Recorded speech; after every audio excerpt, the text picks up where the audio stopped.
اہل مکہ نے جو سلوک کیا وہ کسی سے بھی مخفی نہیں ہے. پتھر مارے، گڑھے کھودے، کانٹے بچھائے، اجریاں ڈالی، اپنے گھروں کے کوڑے لا کے حضور کے گھر کے سامنے رکھ دیے.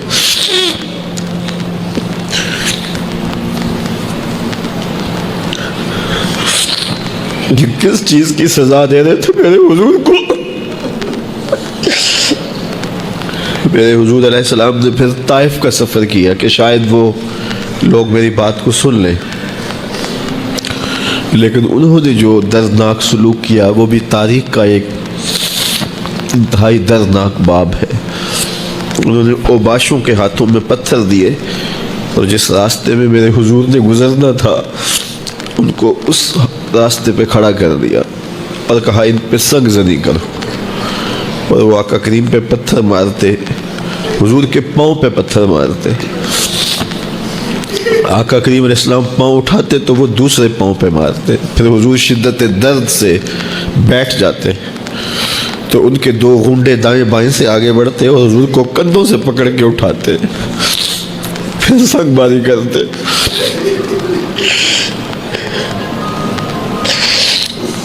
نالین حضور کے خون سے بھر گئے. عذاب کے فرشتے حضور کے پاس آئے کہ اگر آپ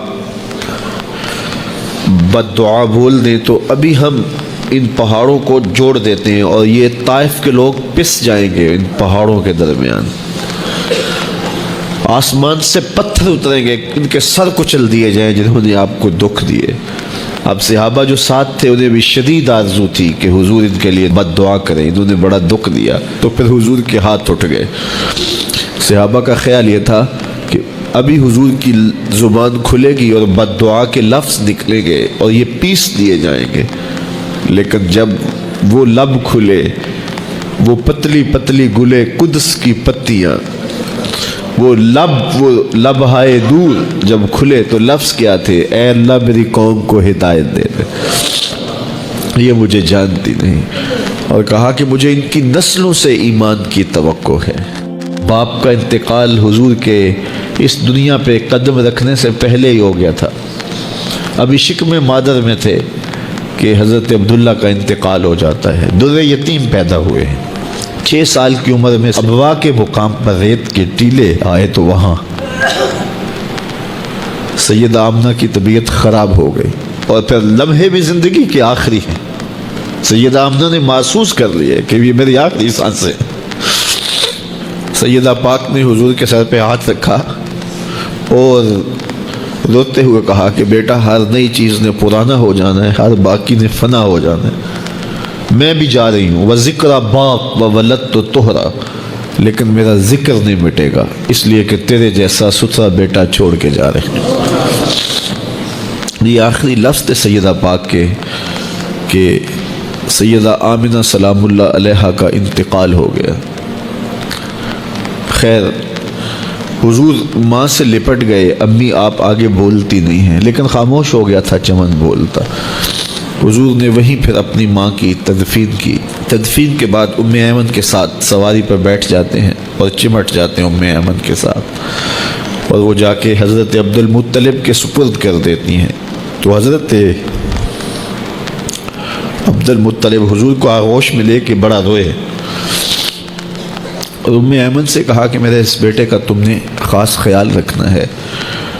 اور پھر انہوں نے اتنا خیال رکھا کہ میرے حضور فرمایا کرتے تھے ام ایمن میری ماں کے بعد میری ماں ہے. 2 سال کے بعد حضرت عبد المطلب کا بھی انتقال ہو گیا. ابن حشام کے یہ لفظ سینہ چیرتے ہیں کہ جب امیر قریش کا جنازہ اٹھا تو سارا مکہ جنازے کے لیے امڑ آیا، لیکن لوگوں نے 8 سال کے ایک بچے کو دیکھا جو دیواروں سے لپٹ لپٹ کے رو رہا تھا. آج یہ سہارا بچھن گیا تھا. پھر چچا کی کفالت میں آئے. پھر ایک وقت آیا کہ وہ بھی اس دنیا کو چھوڑ گئے، اور اسی سال حضور کی اہلیہ کا انتقال بھی ہوا، اور اس سال کا نام عام الحزن، دکھوں کا سال رکھا. جو امت کے حق تھے حضور نے وہ ادا کیے، لیکن امت کے ذمے جو حقوق تھے پیغمبر کے لیے، آج امت نے سوچنا ہے کہ امت نے کیا وہ حقوق پورے کیے؟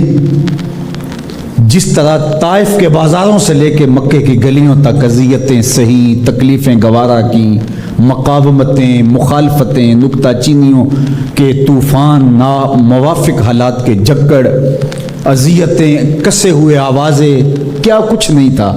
ذرا پلٹ کے مکے کی تاریخ تو دیکھو، حضرت سمیہ کے بدن میں اترتا ہوا خنجر تو دیکھو، حضرت یاسر کو تڑپ کے جان دیتے ہوئے تو دیکھو، اور پھر دیکھو کہ میرے اور آپ کے آقا و مولا کس طرح سے عزم و ثبات کے ساتھ، کس طرح تندہی کے ساتھ، کس طرح اللہ کے پیغام کے ابلاغ کے لیے کوشاں رہے۔ گھر میں فاقے تھے، کئی دن تک چولہا نہیں جلا، لیکن تبلیغ کے تسلسل میں فرق نہیں آیا، اور پھر تبلیغی عمل کو کسی غرض سے بھی ملوث نہیں ہونے دیا۔ لا اسألکم علیہ اجرا، اس پہ شاہد عادل ہے۔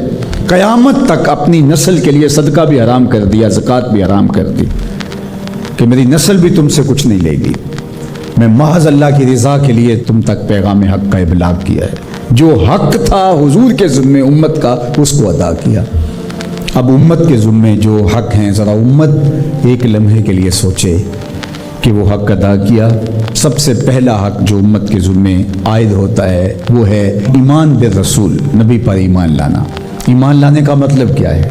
تسلیم کردن، گردن نہادن، سر تسلیم خم کر دینا، یہ ہے ایمان۔ اپنی خواہش ترک کر کے جس کو مان لیا ہے اس کے لیے گردن جھکا دینا۔ تیرے ہندیاں سندیاں محبوبہ، میں کافر ہواں جے میں ہواں۔ دوسرا تقاضا اتباع ہے، اور وہ ایمان کا تقاضا بھی ہے۔ رسول کو ماننے کا مطلب یہ ہے کہ رسول کی مانی بھی جائے۔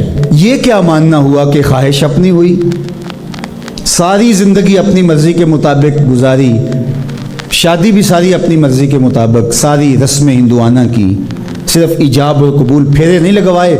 وہاں کہا چلو یہاں ہم دین کا ٹچ دے دیتے ہیں، وہاں چلو تدفین کا مرحلہ آیا تو جلاتے نہیں ہیں، کفن پہنا دیتے ہیں اور تدفین کر دیتے ہیں، جو کہ ہم مسلمان ہوتے ہیں۔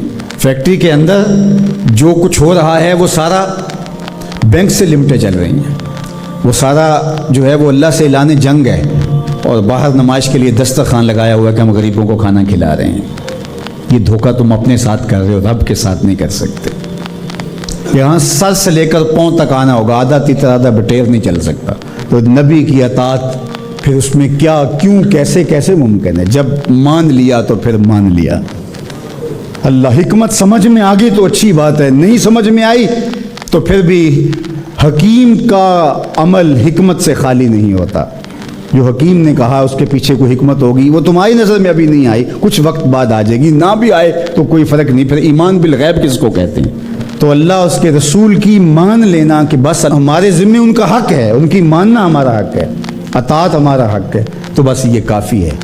اب صحابہ کی زندگیاں دیکھ لیجیے، انہیں حکمت نہیں پوچھی۔ حضور خطبہ دے رہے ہیں اور فرمایا لوگوں بیٹھ جاؤ، یہ باہر رش ہو رہا ہے نا سامنے، تو فرمایا بیٹھ جاؤ۔